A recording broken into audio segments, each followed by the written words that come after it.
नमस्कार। वाकफ संशोधन बिल संसद रे पारित हो गला किंतु ए बिल टी राज्यसभा रे पारित होबा परे ओडिशा राजनीति रे विशेष करिकी बिजु जनता दल आभ्यंतरण राजनीति रे बे झड़ सृष्टि होईछि। आपण पचारिबे बिल तो पारित हो गला, बिजु जनता दल राजनीति रे काहेकि झड़? कारण बिजु जनता दलर राज्यसभा सांसद माने ए बिल को नेकी दुई भाग रे विभक्त हो गले। जहाँ सुनिबा को मिलुछि जे बिल को समर्थन कले 3 जण, ए बिल को विरोध कले 3 जण एवं आउ जणे सीधा सड़क भाव रे ना समर्थन कले ना विरोध कले, से भोट देले नाही। अतएव बिजु जनता दलर राज्यसभा सांसदों जो आभिमुख्य रहिला वाकफ संशोधन बिल को नेकी ताहा दल को एबे असुविधारे पकई देछि एवं दलर वरिष्ठ नेता माने ए प्रकार आभिमुख्य काहींकी बीजेडी रहला, ए निष्पत्ति किए नेला, काहींकी राज्यसभा सांसद माने निष्पत्ति नहीं पारले नाही, बिल को किछि समर्थन कले किछि विरोध कले एवं ये कहा स्वार्थ रे निया गला। ए नै कि अनेक वरिष्ठ नेता एबे बीजेडी रो सभापति नवीन पट्टनायक को भेटिबा को बाहरले। आपण भाबंतु जे एई जो घटनाटी घटिगला बिजु जनता दल आभ्यंतरीण राजनीति को ये को मोड़ दबा को जाउछि, बीजेडी रो राजनैतिक भविष्य नहीं कि प्रश्न ठिया कला ना नहीं। यदि ए बाबद आज आम विश्लेषण करवा ताहले प्रथमे नजर पकेइबा वाकफ संशोधन बिल रे बिजु जनता दल भूमिका कौन रहिला। मु आपन को टिके मने पकई देबी जे वाकफ संशोधन बिल जेतेबेले लोकसभा रे पारित हेई सारला सेतेबेले बिजु जनता दल आभिमुख्य कौन थिला। बीजेडी राज्यसभा सांसद सस्मित पात्र सेतेबेले जातीय स्तर गणमाध्यम को साक्षात्कार देइथिले एवं ताहा social media handle X ray मध्य से रिपोस्ट करथिले। ताकू टिके नजर पकांतु।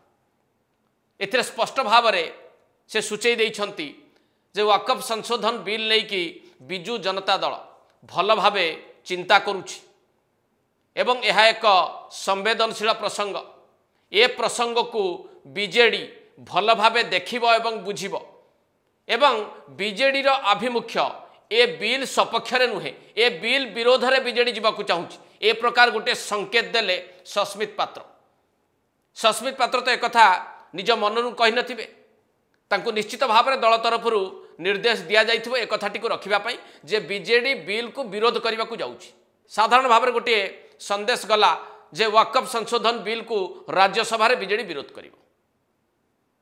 जेतेबेले राज्यसभा रे ए बिल को नेकी आलोचना हला सेतेबेले बिजु जनता दल सांसद मुजिबुल्ला खान से ए बिल को विरोध भी कले,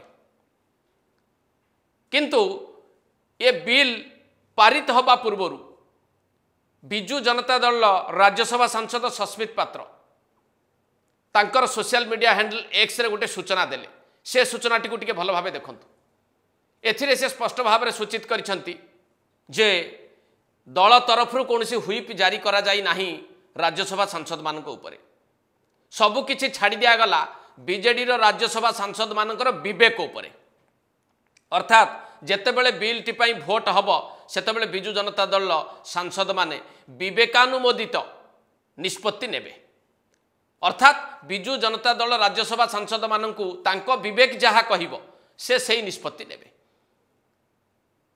समस्त आश्चर्य हो गले जे बीजेडी विरोध करिबो बोली कहउतला, हठात यूटर्न काहींकी नेला, काहींकी हुइप जारी कला नाही, काहींकी सांसद मानक विवेक उपर को छाड़ी दिया गला, कहीं बुझी पारले नाही। एवं जेतेबेले बिल को नेकी भोट ग्रहण हला राज्यसभा रे सेतेबेले बिल टी पारित हो गला एवं जो संख्या रहिला बिल सपक्ष रे 128, बिल विपक्ष रे 95।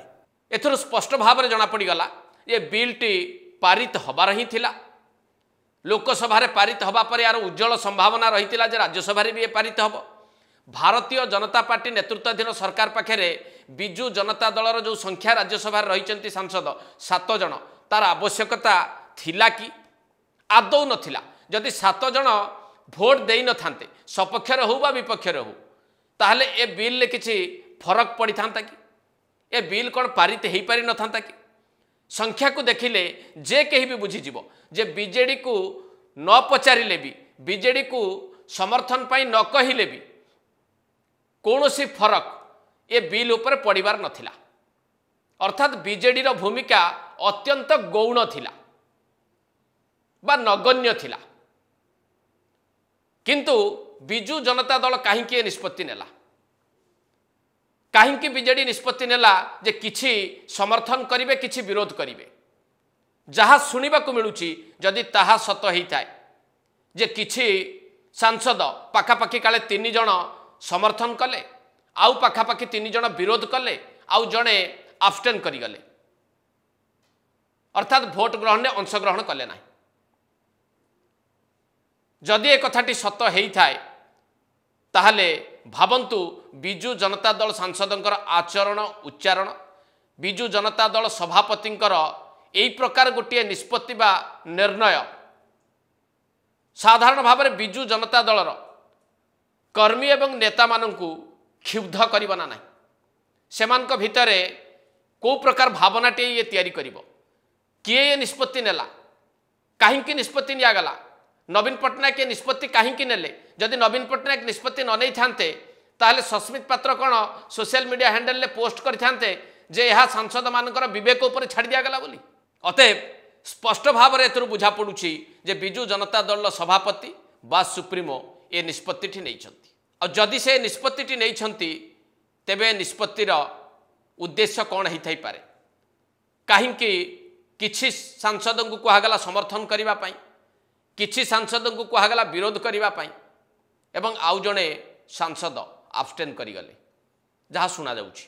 ये सबू घटना जातीय स्तर गणमाध्यम भी सूचित होइछि।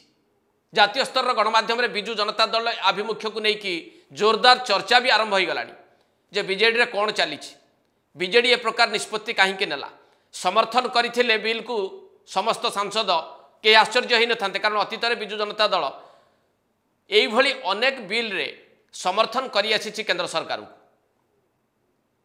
विरोध करथिले मध्य बिल अटकी जाई न था बिल पारित हो जाता किंतु बीजेडी एभली एक निष्पत्ति नेला कहीं एवं बीजेडी सांसदंकर जो भूमिकाटी देखा मिला जहाँ जातीय स्तर गणमाध्यम माने चर्चा आरंभ करिसंती जे बिजु जनता दल भविष्यत अस्पष्ट देखा जाउछि। बिजु जनता दल रे गोटे बड़ विभाजन होबाकू जाउछि। राज्यसभा ये संकेत मिली नहीं तो राज्यसभा सांसद मानकर ये जो विवेकानुमोदित निष्पत्ति बिजु जनता दल को विभाजन आड़ को टाणी नेला नहीं तो आगामी समय रे बिजु जनता दल गोटे बड़ विस्फोरण घटवाक जाउछि ये तार पूर्वाभास नुहे तो। तेबे जहाँ भी हो बिजु जनता दल वरिष्ठ नेता माने ए प्रकार निष्पत्ति हतबाक हो जाइछंती सभापति को पचारिबा पई बाहरले आउ जदि ए घटना आग को बढ़े बहु नेता जो माने बीजेडी रे वरिष्ठ नेतार मान्यता पाउछंती से माने जदि ए घटना को हजम करि न पारंती ए घटना को पसंद करने को प्रस्तुत नुहंती बा सभापति निष्पत्ति मानिबा को से माने आउ आग को प्रस्तुत नुहंती बोली गोटे संदेश दियंती तेबे भावंतु बिजु जनता दलर राजनैतिक भविष्य कौन हम। एट शेष करवा एडिटोरियल को नमस्कार।